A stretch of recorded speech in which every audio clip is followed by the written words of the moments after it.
ఈ జీవితం తినపోతుందేమో, నేను సబ్బు తింటేనేమో కొద్దిసేపు అటు ఇటు నడవలేదు నడుస్తా జరుగుతుందేమో. బా అయ్యా, బా అయ్యా,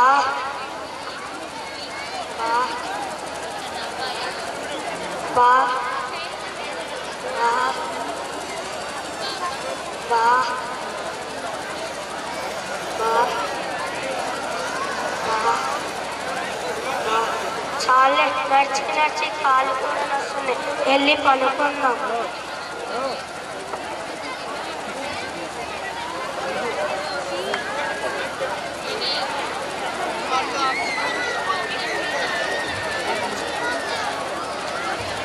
అయ్యో, ఏందో నా జీవితం తినగన్నంలా ఉంది.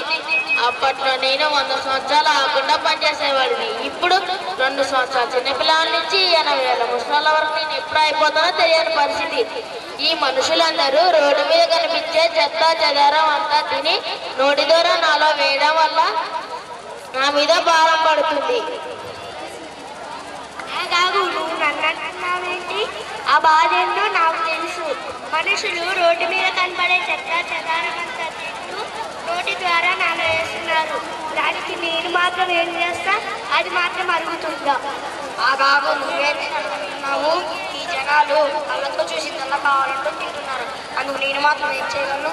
నేను వద్దంటే ఈ జనాలు తినకోకుండా ఆగుతారా? ఆ బాబు నువ్వేంటి నన్ను అంటున్నావు? నేను చూసి అది బాగుందా బాలేదా అని చెప్పడం వరకే నా పని. ఆ వాసన బాగుంది, ఈ వాసన బాగుంది అని లొట్టలు వేసుకుంటూ తినేది మీరు. దానికి మాత్రం నేనేం చేయను మరి? ఆ బాబు నువ్వేంటి నన్ను అంటున్నావు? నా పని వాసన చూడడం వరకే, తినమని చెప్పేది మెదడు. మీరు తింటున్నారు, దానిలో నేనేం చేశాను?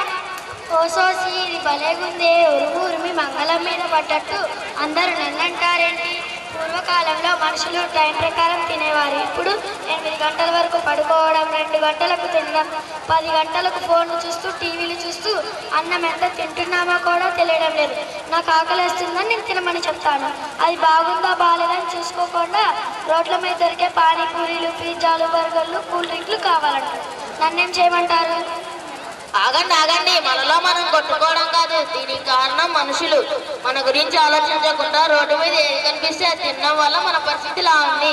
మారాల్సింది మనం కాదు, మారాల్సింది ఈ మనుషులు.